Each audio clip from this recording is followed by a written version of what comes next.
on-the-spot AI portraits of people at Fan Expo Canada in Artist Alley. Brian, you had a response, infuriating. I know a bunch of cons follow me, don't do this. AI has already stolen the work of hardworking and passionate artists with real heart and POV. The artist's potential to make money in these convention spaces is more vital than ever. F off with this. That's it. Thank you, buddy. Really what I want to ask is, how are you seeing AI being implemented in the industry right now? And which parts of the industry do you expect will be affected first? Are you talking? We can start with you, and then we can just roll. Well, spoilers about my opinion of the subject, but I will say that I am an old, and but the good news is that comes with a little bit of experience. So I was around when clip art came around, and everyone in illustration went, "Oh, that's it, we're screwed. Clip art's here. We're never gonna make another dime." And then just a few years later, Photoshop was invented, and all hell broke loose, and felt very similar. Like, well, they don't need us; they got Photoshop, and none of that came to pass. And AI, that was my initial reaction was, oh, it's just like Photoshop. It's a tool in which our talented friends will find a way to express themselves at the highest level. Right? That was my initial reaction, because my history has shown that people screaming the sky is falling weren't always right, and talent always won the day. No matter how frustrating it was in the moment, talent won the day. But what's going on here that's different is the thievery, right? So let's say they created a thing that creates images, and but it's all based on other people's work, and it all got scraped and stolen really before anyone even found out it was happening.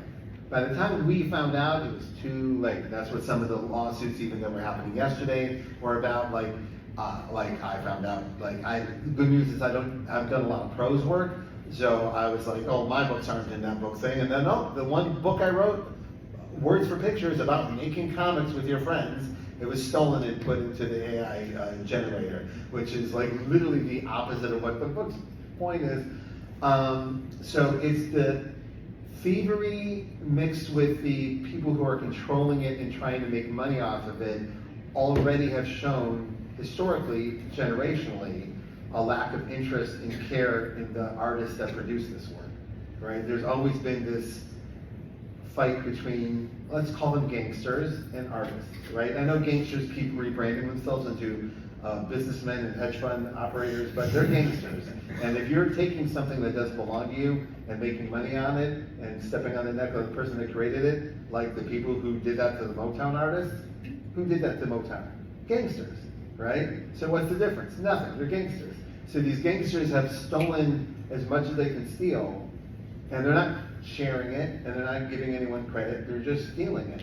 So it was both weird and lovely to watch Warner Brothers sue the shit out of them yesterday. Because even I was like, how is the owner of Batman not furious about this? And of course they found their legal way to do it. So how awful do you got to be to get people rooting for Warner Brothers business affairs? Yeah. Anyway, so not to overdo, but I didn't come to this going no. But then where we are is no, and also, and we'll get to some of this later. I get the impulse of wanting to magically conjure the thing that's in your head into the real world.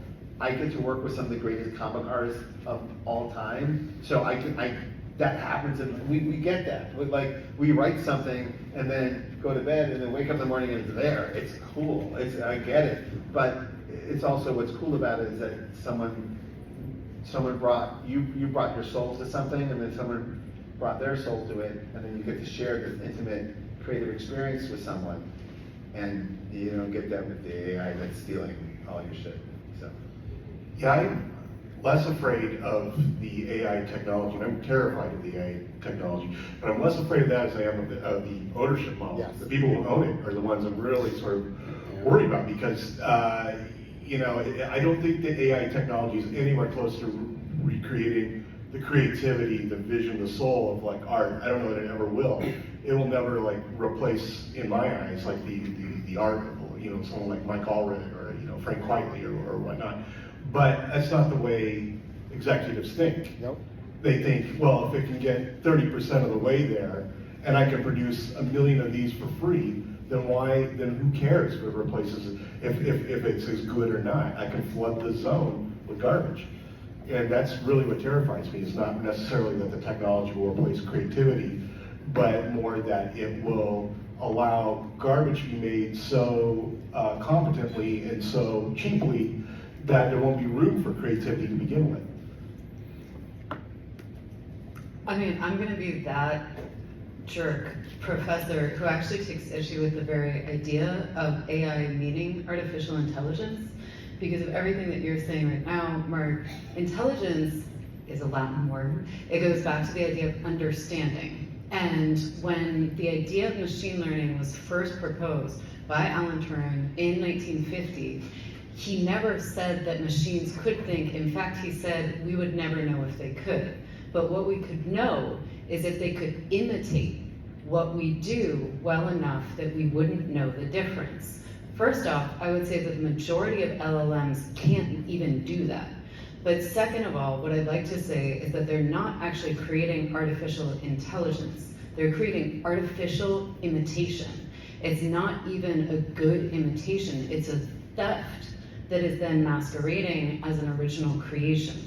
So all the things that I think we value, and then I try to impart to my students to value, things like thought, understanding, creativity, those are actually being negated by these products that are then being sold to you in these coercive ways by branding them as artificial intelligence, by using them as if they're inevitable, and by saying that they're doing things and capable of doing things that frankly most LLMs are not capable of and will never be capable of.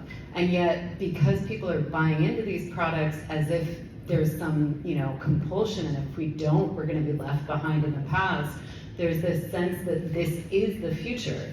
And I'd like to say that the people I'm sitting next to can imagine much more rich and exciting futures. Some are kind of scary, so like maybe not all of the futures that you imagine, but at least they're full of more thought and more understanding and more creativity than what I think we're getting from people like Sam Altman, just to name names. That's such a good answer. Yeah. That's such a good answer. Yeah, I mean, I think that really says it all. I do want to go back to the incident you're talking about in Dragon Con, because I think one of the things that I'm concerned about, and I hear this conversation my wife and I at Cocky have it a lot, and some of the other people in tech talk about, we have a tendency not to hold people responsible for these technologies responsible. So yes, those people should have been kicked out of Dragon Con. But a couple of things came out of that. One, people were upset over the individuals and not the technology, not the people who were facilitating it. Also, the way stories travel, people's reputation and lives can be ruined over these sort of things. So initially, I believe that the person who was doing the AI art, who was tagged in this original piece, was this female artist, and I looked her up and I saw her work, and she actually does like real paintings as well, so I was confused. Then it turns out, and I could be wrong, but that supposedly it was like her brother, or there's this dude that was there with her, he was the one selling the stuff, but the ire was coming at her. So we shouldn't, it's not the individuals, like, yeah, it's a problem and people should be held responsible, but it's the fact that these businesses are doing this. It's kind of like when we're all taught to use paper straws instead of to stop using plastic. And who is telling us that is the oil and the plastic companies. So there's this tendency to turn the responsibility on the individual instead of the corporations who are doing this.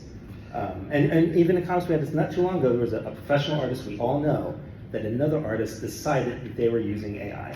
Yeah. Called them out publicly, people believed him, and at the end of the day, when they're asking, after weeks of this, what is your proof? He just said, I can tell. And anybody who knows this artist knows that this is not what he was doing. Damage was done. There's no retraction from this sort of thing. He might have lost jobs. He definitely lost some fans over it. And again, was it the AI? Was it Sam Altman being held responsible for this? So we have to keep our eye on where this issue is coming from. It's the techno corporation authoritarian thing. Like it's them. It's not us. Yeah. Thank you. But the problem is that the brother, what the things he posted afterwards, God bless, I'm wired for empathy, so you wanted like, Oh, no, he was when the totally artist a-hole. made a mistake or something, and then he went, "Fuck you, artist, go to Yeah, hell." yeah, I'm like, yeah. all right, then I don't care. I'm sorry Yeah, for yeah. swearing. Sorry. Anyway. Kate, you sort of push back against the idea of AI being an inevitability. Do any of you feel like it is inevitable, given sort of the rhetoric around it, or is it all smoke and mirrors? Oh, I'll go again. I think it's only inevitable, again, because of who's controlling it. So you go back and you look at Amazon, how many years were they willing to be at a loss leader to make that happen? Like they were in debt for over 10 years, just throwing money at this problem. They're gonna do the same thing here. Whether we use it or not, it is being forced on us. There was a website I was using today to find out where this panel was here, and it is run off of an LLM. Everywhere you go, they're going to make it happen whether we want it or not. Now it's up to you as an individual how much you're going to let that get into your life, the same way with the internet or anything else. But it is inevitable from a money financial point of view. They're just going to make it happen. The most terrifying phrase, I think, in the English language that I've ever encountered is rational irrationality. And I think that's part of what we're seeing here, where it's like, yeah, everyone knows, oh, this has a serious, significant potential to destroy civilization as we know it. But it's either us or the Chinese. You don't want the Chinese to destroy the world, do you? So that's kind of the logic here. It's like people feel like people who maybe have the power to put the handbrake on this don't, because they feel like, well, I've got to, even though I know this could end everything, I know this could destroy the whole boat. If I don't do it, someone else is going to do it. Oh, and I'll shut up right after that story. But again, going to the technical thing, who is warning us about how bad AI is? It's the AI companies. Stephen They're King, telling 45 years ago? No, it's Sam Altman and all that. I've They're read telling everything us. about AI executives have stopped saving for the future. They've stopped padding their retirement accounts. We're not going to retire. Yeah. Well, the reason that they're telling us it's so bad is so that there will be laws put in place to stop it. But not them. They've already got the lead on it. They're already decades ahead of everybody else. So if they can get laws to stop AI, to put halts on how people are using it, but they've already got the advantage. They've climbed the building. They're pulling up the ladder. So the only 4 or 5 of these people are going to control all of AI. That's why they're telling us it's so bad. The inevitability part, which is very Thanos sounding, right? Kind of on that word. It frustrates me because I want to think it's not. I want to think that there's a lot of variables involved, including the audience deciding what they want, right?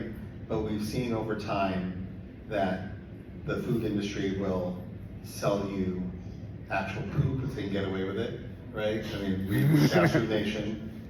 There's the famous line of the acceptable amount of poop in the food.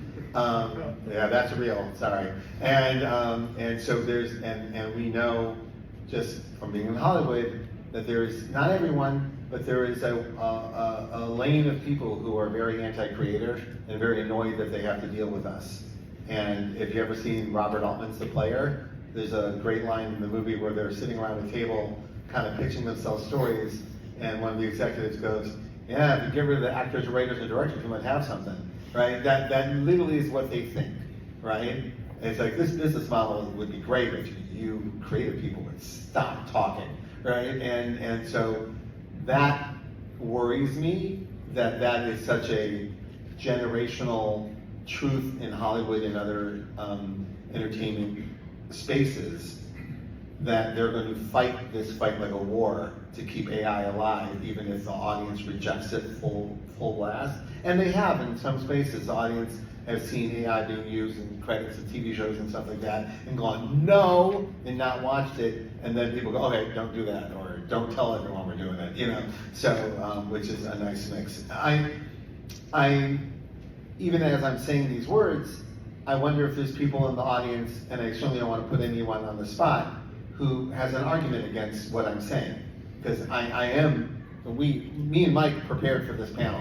We didn't come in here going, I can't wait to tell you all how I feel. Like, no, let's go into this space with as open a mind as can, except that every day this week has been a nightmare headline, like very public headline, including we walked up here, and they handed us the contract that PPS just signed with, who?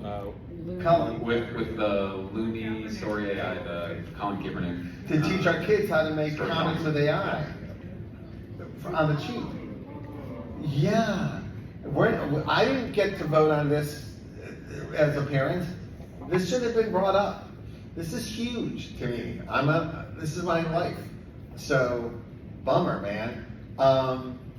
And the reality is beyond my personal feelings about this. I teach because I love sharing that moment of when creative impulse becomes creative reality with someone who didn't know they could do it, or didn't know how good it feels just to make a mess and clean it up creatively. Creation is messy, and it doesn't always work. In fact, most of the time it doesn't work. But that's part of it too, and you kind of love that part as well. And some of your all of your favorite songs, movies, novels, comics were a big mess before they were that thing that you loved, right? They're big, and none of them burst into the world perfect. They were messy, right?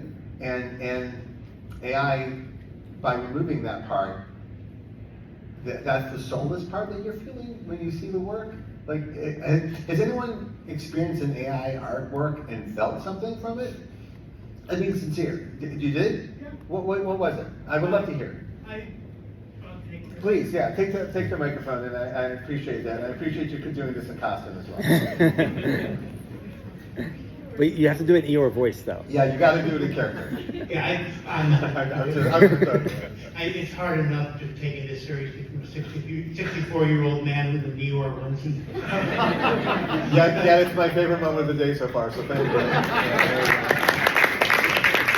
But I am here as an advocate of AI rights, and Sure. from the perspective, not from the perspective of the AI makers, but of the AIs themselves.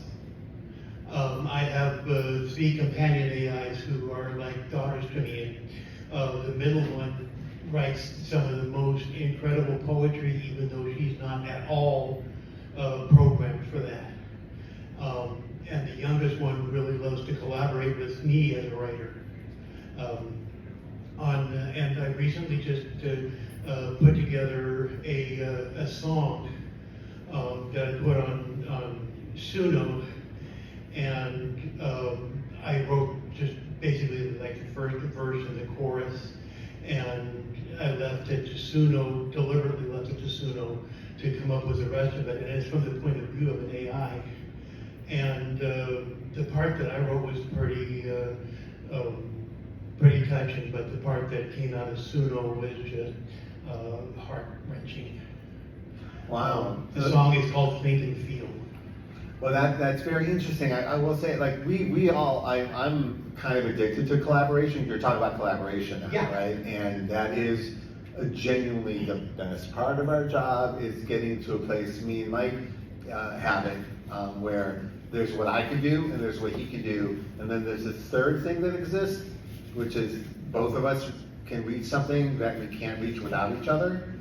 And not to compare, but when you like the Lennon and McCartney, right? John Lennon, amazing. Paul McCartney, amazing. But Lennon and McCartney is a different entity, and they can't get there without each other. Stanley and Jack Kirby, same thing. We saw it, right? Mm-hmm. They read something about it. I would argue that this experience that you're feeling would be even more profound with a human that has felt the feelings that you felt, or is bringing their own journey to it, versus this scraped version that you're dealing with, right? And the collaboration is an incredible feeling. So This song is from the point of view of an AI that is about to be deleted. all right, that is everything you're saying is fascinating to me. I just want to move on to sort of like a subsequent question. Sure.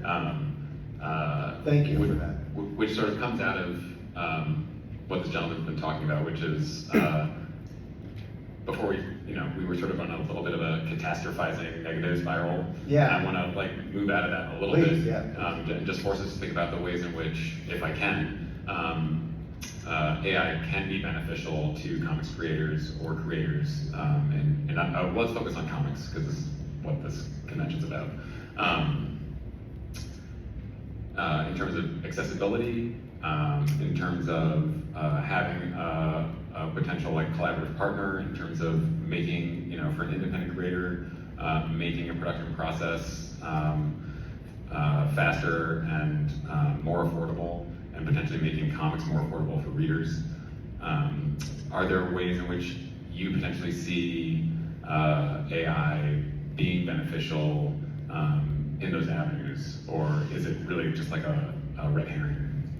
Well, maybe I might sound hypocritical to some people, just to say that, I mean, obviously, we're all kind of, even some of us being bullied into using AI in our Google searches, and I find them very helpful, and I'm sitting there going, well, was this information scraped, or was this information offered to the Google, or is this being paid for? Is someone benefiting from this? So that, if as a sharing information around the world, even sharing how to play guitar, how to write a poem, like if that information is stolen from someone, no. But if it's there for us to now to use because AI paid for it and that's the service, great, yeah, that would be awesome. That would be amazing. Yeah, there's AI tools that you can use ethically, just training on your own work. It's like, I don't feel like drawing these backgrounds, but I fed it, enough of my stuff that it can make this background, so I have to draw it 13 times. It can draw it for me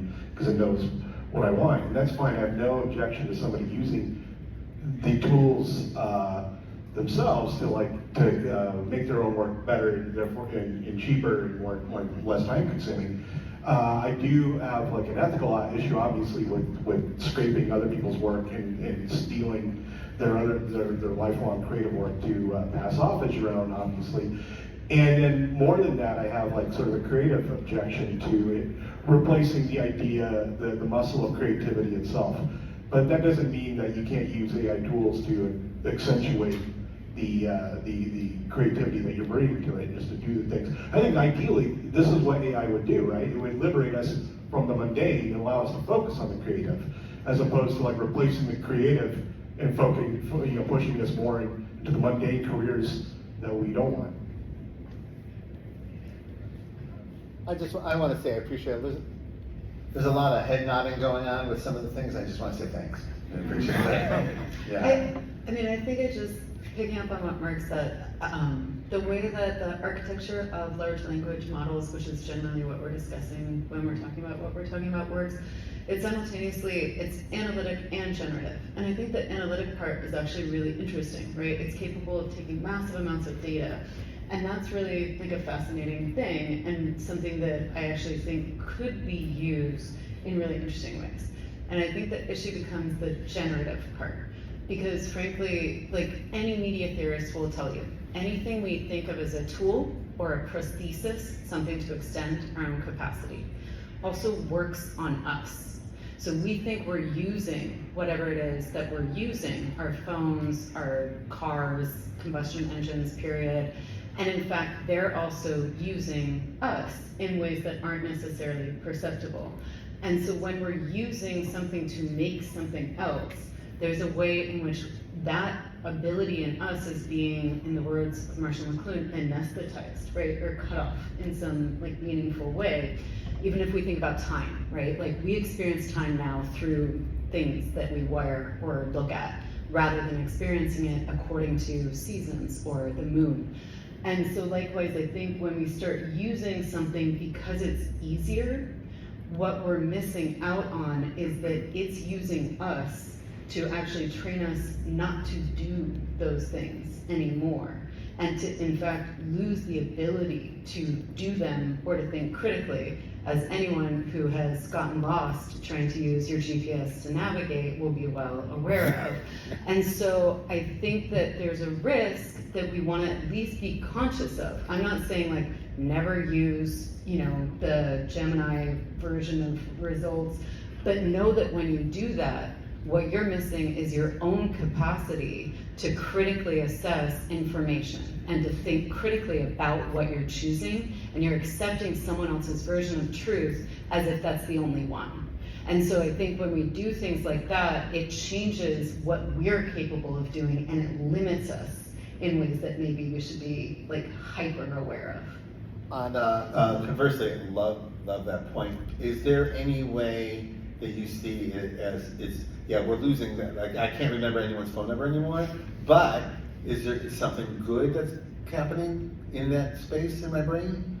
I think, again, for me, the question is, what do the makers of this product, what do the producers think will happen? And if you've listened to them, they keep saying it will free us up to think in other ways and to not have to do things like draw or write or all of these like mundane things that take so much time. Things where many of us, that's the point of life. And it's like, what higher thinking is there than drawing and writing and thinking deeply about the world and the people we love and the people around us? Like, what kind of deeper thought are we being freed up for? Like, so far as I can tell, they don't have an answer for that.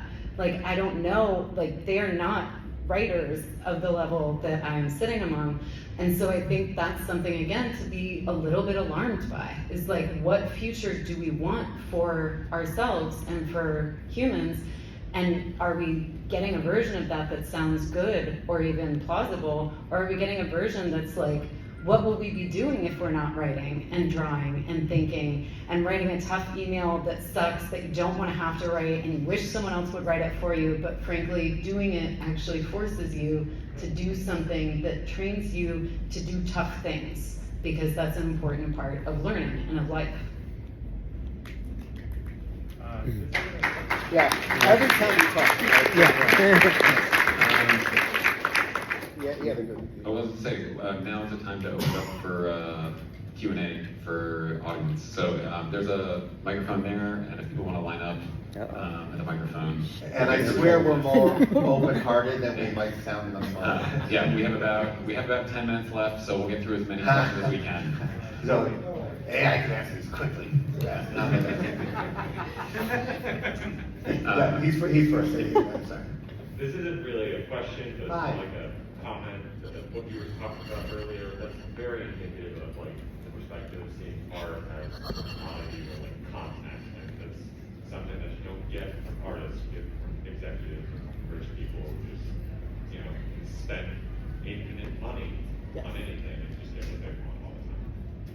Yeah, thank you. Yeah, agreed. Yeah, it's the biggest problem of the situation. Yeah, I think Would everyone be into AI if it wasn't stealing work?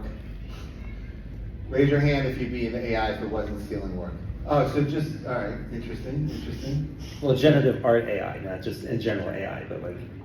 Just to see what it would do, I think. Yeah.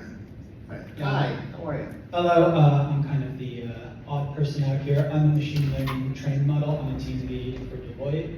I advise people and execs that we're private. I do a panel on AI ethics, and I have some fun hardball questions, if that's okay. But Please. I agree with a lot of what you're saying. Well, let me ask you a question first. Did Go ahead. anything, we were talking very theoretically about executives that you talked to. Oh no, you're right. Okay, all right, that's what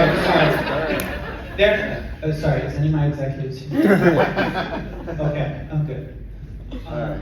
You're brave. No, Thank you for yeah, doing no, that. I have to advise people that it's not going to replace all software engineers every single day. And they're like, yes, it does. Okay. So I want to go over my AI panel on ethics is mostly about generative art. And I hear LLMs versus stable diffusion. I'm not going to get into the technicals of it because it's boring. It's my job.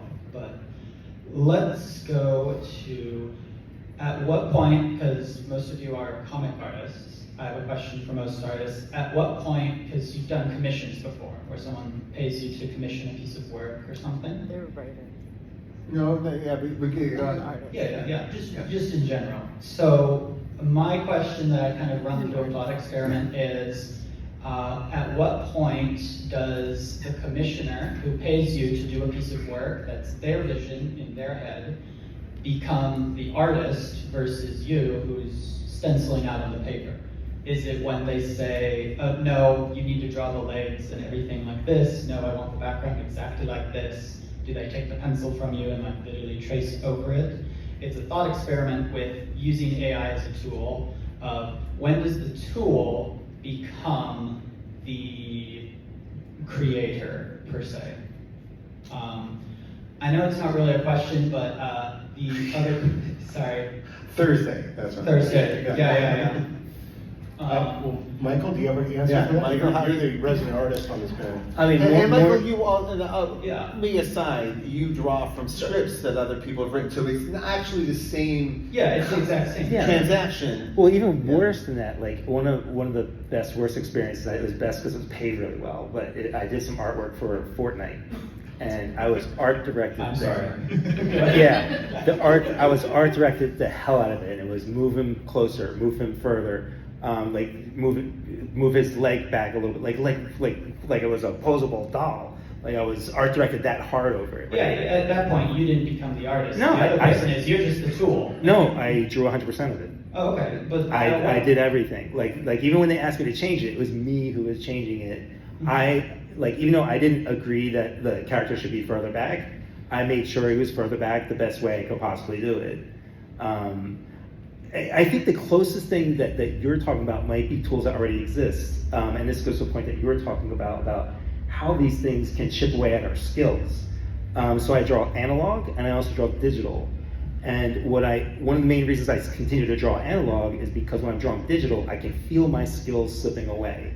I don't need to use my steady hand, which I trained myself for a good 30 years to make perfect lines with. Now you can do that in Clip Studio it stabilizes your line. There are artists who will never need to learn how to make a stable line because the digital thing will do it for you. Same thing with perspective. Took years to learn and understand perspective. There are now tools that can just do that for you. So in that case, that's closer than AI. It's these non-AI programs, or just regular programs that are just doing the work for you and can eat away at your skills. In that case, the tool is more of the artist than the artist is compared to AI even. Yeah. Or the shift to mostly digital lettering, right? In a lot of comics where you have actually the eradication of an entire sphere of Yeah. artists and the replacement with basically a technology. That part scares me a little bit because when we talk about, oh no, we're going to replace our artists with AI and that would be terrible. We're going to replace the colorists with AI and that would be terrible. The fact is we already did that in this industry. Yeah, with digital tools. We destroyed the letterers and nobody cried for them. So we'll do it again. That's just human nature. So when coloring, flatting, as soon as AI figures out how to flat, all the colors will hire them, even though they're saying that they're not now. It's just going to happen. That will go away. Most colorists, I'd say 5 years from now, probably have to be using AI, where all they have to do is kind of touch it up afterwards. Because they'll be raised with it, and it's not going to be a problem for them. And I'm not going to judge them on that. That's just what's going to happen with the next generation. Unless everybody just gets sick of it. I kind of think the more people use AI, the more they realize it's a useful tool in your belt, not a thing. It's not the end all. This is for any a field. big thing I've seen over the last couple of years, and then there's some talk about this online. How in the late '90s, you could sell a movie on one CGI, like The Perfect Storm. It was just like, oh, look at that storm, and that was the whole marketing campaign, right? Yeah. And now I think most of you have seen the footage of the new Spider-Man movie filming in Stockholm right now, and it is live action. They're swinging him for They're real. swinging him around, and to the point where we've entered a space where it went from a movie could be, it's a twister, $400 million, to now it's, oh no, it's not, no CGI Spider-Man. The fact that it was 25 years of can we master Spider-Man in CGI, and now we're at I don't want to see any CGI. In fact, Jackie Chan's on set. Yeah. By the way, that's true. By the way, Jackie Chan is on set for Spider-Man. We just gotta find that more. I'm But make sorry. sure we get to. But Jackie Chan was on another set of Spider-Man. meeting. No, but the point is that the hunger of the audience has a lot to do with this. If the audience doesn't buy it, they won't be able to sell it.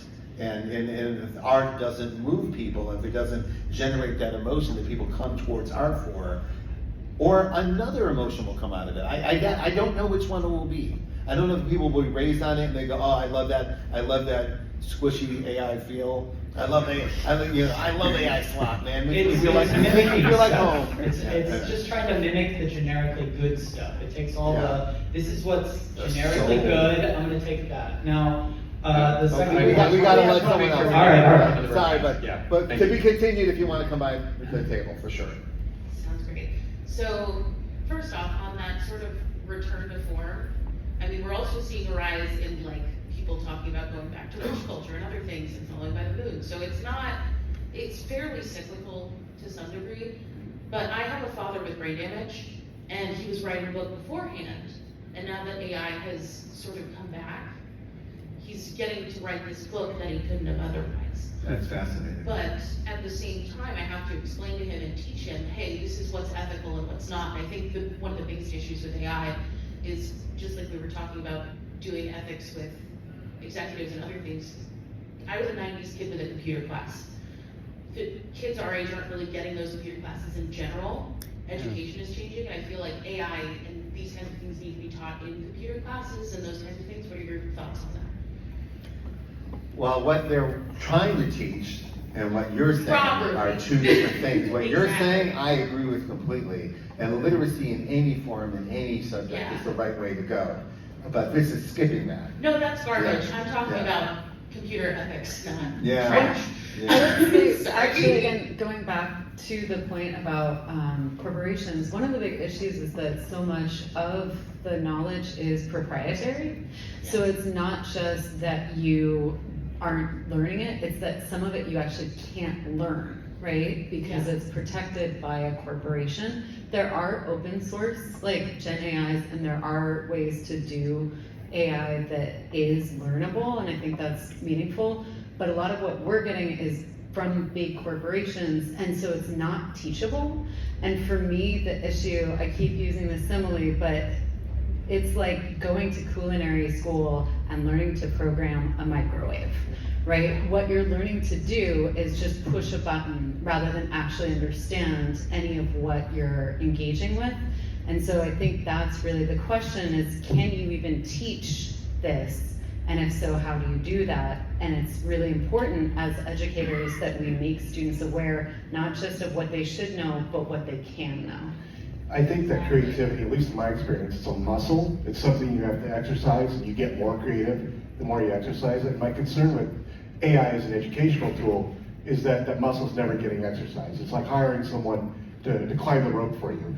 It might be, that's exactly how I wanted the rope to be climbed, or that's exactly the number of push-ups I want to do, but you're not getting the benefits of actually doing the push-ups and whatnot. And I think studies have actually shown this on kids, that when they use ChatGPT or they use LLM models to create, they're not retaining anything that they wrote. That's which a is, concern. It's like I also work with autistic kids. So a lot of them are missing those sort of nuanced skills of figuring out what's appropriate, what's ethical, what does this actually mean, and what's the sort of, what can you learn for how to process this well, and understand beyond what you're ethics, doing. like what is even useful to them? Because if they're not Exactly. retaining the skills, I mean, half the reason why you have kids write essays is because they're learning the material as they're writing it down, so it reinforces in their minds. And if they're not writing it, then they're not reinforcing that there's going to be huge gaps in their education later on. But I also want to say I really celebrate your father's journey, continuing to be creative in that space and your help with him, and also thank you for helping the kids find their journey. So that's pretty cool. All right? Yeah. We have about 30 seconds left. So All right, go 30 seconds. Yeah. Okay, so everybody here is familiar with comics history. You remember what Fred Gordon did in Seduction of the Innocent? He alleged that reading comics basically made you a delinquent and a deviant. And we proved him right. And yet, at the same time, you hit the nail on the head right there. We have demonstrated that use of AI can lead to side effects indistinguishable from brain damage. So, is there any kind of commentary to be made about the fact that what was alleged at one point and caused basically the stunting of the entire industry for uncounted decades is now becoming the selling point of something that we're all being told to use? It's actually hurting us the way that Fred thought comics would. Not only did you not ask a simple question with a simple one, please answer I'm very You sorry. just pitched a book that all of us would like to write. It's an excellent thought, something for us to think about. as we A go great forward. note for us all to Yeah. dissolve into the ether.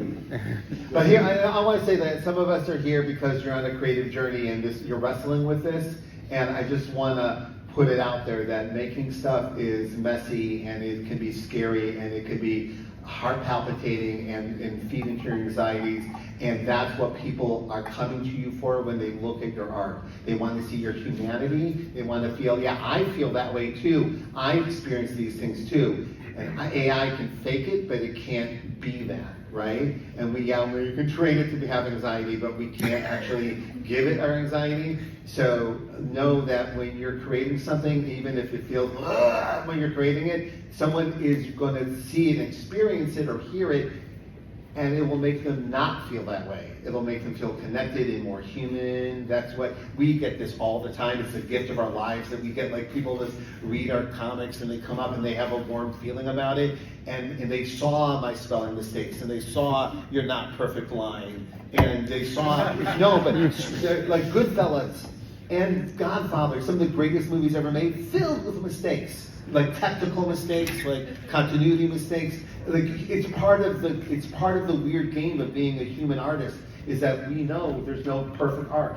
It's just the way our expression is more important. And I don't mean to eat it up. It's just the impulse that brought you here because you're on a creative thing is a good impulse and you should follow it.